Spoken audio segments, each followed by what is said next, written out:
In the town where Nasrudin lived, there were many who played the kamancha.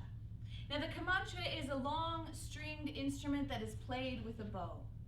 And there were kamancha players that gathered in the town square, and they played up and down the neck music so beautiful to make the angels weep. And so one day Nasrudin got it in his head that he too would learn to play the kamancha. He went out and he bought a fine instrument. He went to his home. He sat in the courtyard. He put the bow to the instrument strings and he played one long note.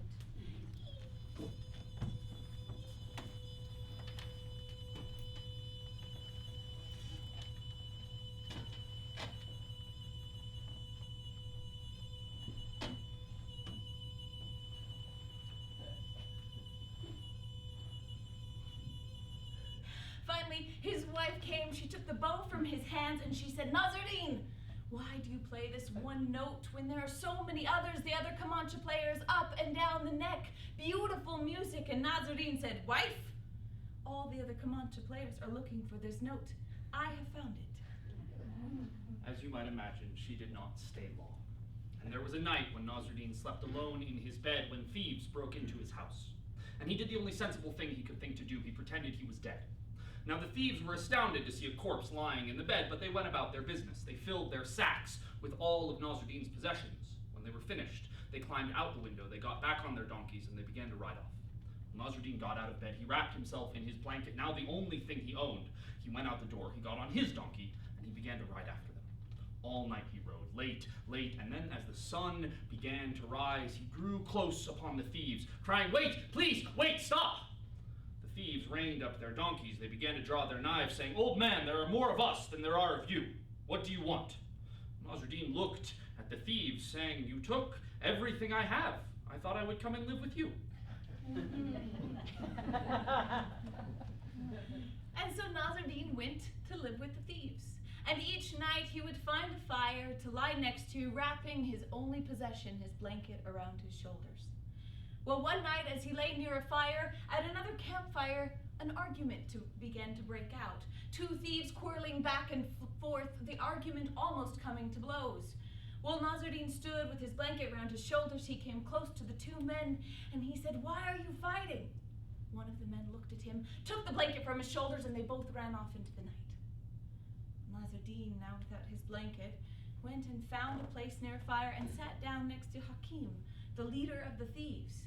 Hakim turned to Nasrudin and said, "What was the fight about?" And Nasrudin looked at Hakim and said, "It must have been about my blanket." Once they had that, the fight broke up. Now, Hakim and Nasrudin, they grew in friendship. And there was a day when they were walking upon the road and they passed a field wherein there was a great bull.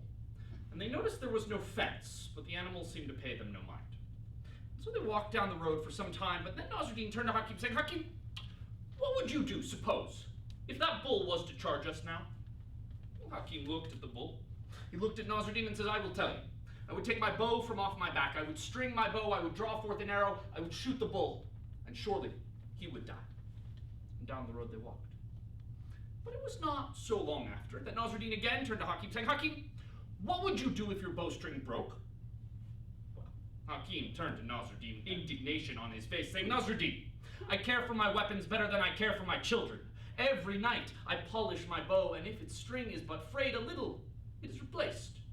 But what if it snapped? What if?" Well, Hakim, he thought to himself, this Nasrudin, he is a very clever fellow. And by the will of Allah, strange things are known to happen, even the most careful weapons. So he looked at the bull, he looked at Nasrudin and said, "Nasrudin, I will tell you. I would draw forth my knife, and as the bull he charged towards us, I would leap aside. I would leap onto his back, I would grab him by the horns, I would cut his throat, and surely he would die." And down the road they walked. But it was again not so long after that Nasrudin again turned to Hakim saying, "Hakim, what would you do if you had no knife?" Well, Hakim looked at Nasrudin saying, "Nasrudin, I always have my knife. When I make love to my wife by the fire, my knife is on my hip. I always have my knife. But what if your knife was stolen?" Well, Nasrudin, he is a very clever fellow, and there are thieves that steal even from other thieves.